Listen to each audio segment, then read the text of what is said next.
Welcome to Board Games Galore. My name is Chris. This channel we cover the top 5 board games. If you like, please click the thumbs up and subscribe. So let's begin. Top 5 Apocalyptic Board Games. Fallen Land. There are 2 to 5 players. The ages are 14 years old and up. This game explores what would happen after a nuclear and biological apocalypse. It's a strategy board game and card building game combined, where you must adapt to a changing environment to help a group of people survive, including making and breaking treaties with other players. Up next is Armageddon board game. There are 3 to 4 players. The ages are 14 years old and up. There's 90 minutes of gameplay. I have included the manufacturer video. After it plays, I will return and talk more. In Armageddon, designed by Marling and Thompson and published by Queen Games, players compete to rebuild society. Armageddon is for 3 to 4 players and plays in 90 minutes and is for gamers ages 12 and up. As survivors of the Armageddon, each player will reconstruct a city using the varying survivors' talents to their fullest to grow their city and prosper.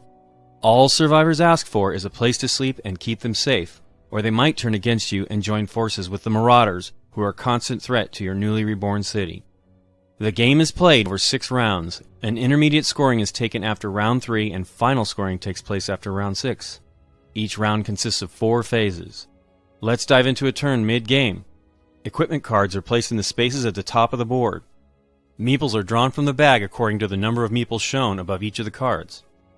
Building cards are placed on the second row. Each card gets a randomly drawn building tile. Now we can begin bidding. The start player is the player with the highest score. That player places their marker and any number of meeples behind their screen to increase the value of their bid on any of the 3 auction areas. The other players place their markers in clockwise order from the first player to place their bid. Then each auction area is resolved one at a time. On the equipment track, the player in the number 1 spot won the auction. They will take an equipment card of their choice and the meeples on it and place it behind their screen. Any red meeples on the card represent Marauders, and the player must move their marker up the Marauder track on the main game board. The meeples they use to bid with stay on the auction board until the round is completed. This player also gets the bonus shown on the green token at the bottom of the auction area. The green tokens are always something positive. The red tokens are always negative. The loser of this auction moves their marker up on the Marauder track. Equipment cards will gain the player points for the end of the game. In the case of the second auction track, the orange player has won, having placed first and added 3 meeples to their bid. They get to choose first from the 4 building cards. Second place will go to the brown player, placing third, but having placed more meeples than the white player. The last auction area is won by the orange player, having placed 5 meeples. This is the only auction area where the color of the meeples placed matters. Yellow meeples are considered engineers. They will mostly activate cards that gain equipment. Green meeples do everything other meeples do, including activating building cards, but usually for the lesser benefit of the 2 options shown on the card. They can also move your marker on the damage track 1 space to the left for every 2 green meeples contributed. The purple meeples are leaders that can be any color of meeple. They are wild. Blue meeples are military. They are used to activate cards and fight off Marauders during the next phase. When all auctions are completed, players take back their markers and meeples. All markers go back behind their screens. Meeples used in the first 2 auction areas are also placed behind their screen.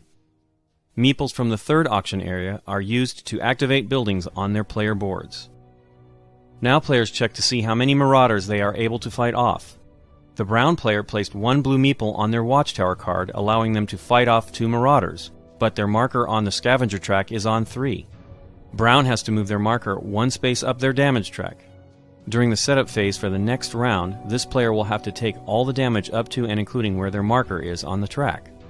Next, all players must check that they have enough lodging for the number of meeples they have. If they do not, they must put the difference into the bag, and for every meeple they put back, they lose 2 victory points. The next round begins. This one is a family-friendly game. It's a strategy, town-building gameplay. In this game you scavenge and use the debris, and build new towns, for the remaining survivors to live in. Marauders are the bad villains, who want to pillage your town, and see it burn to the ground. While you get more survivors in your town, you can get more things done, but be careful, they all have to have a space to sleep.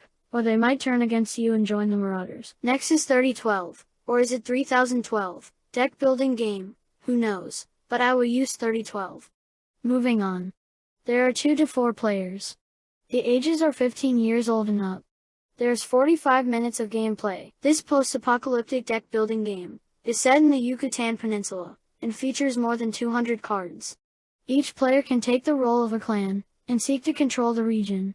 Clans include Jaguar, Snake, Monkey, Gar, and Bat.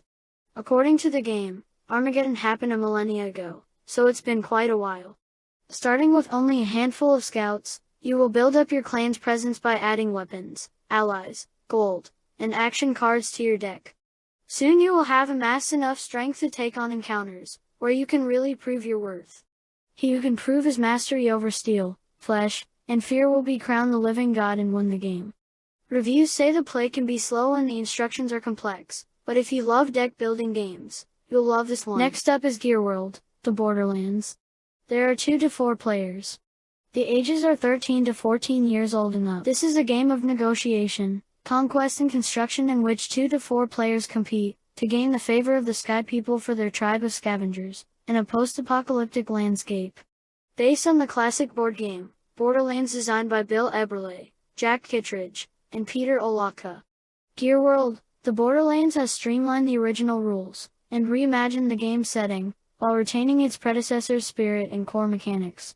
Players must negotiate trades and alliances, conquer their rivals' territory, and gather resources in a race to build the Skyworks, to win the favor of those who live in the world above. Last on the list is Pandemic, Contagion. There are 2 to 5 players. The ages are 13 to 15 years old and up. There is 30 minutes of gameplay, a decidedly non-cooperative standalone game inspired by Pandemic, in which you compete against other players to exterminate human civilization through worldwide infection. Fuel your actions with cards that can spread disease by infecting new cities across the globe. You can also mutate your disease to accelerate the rate at which you draw cards, infect cities, or resist efforts to curb your growth. The more people you infect, and the faster you grow, the more points you'll score. The disease with the highest death toll at the end of the game wins. Well, that is it for the countdown. Thank you for watching. Please comment below if you have any questions or just want to say anything. Don't miss out. See you next time.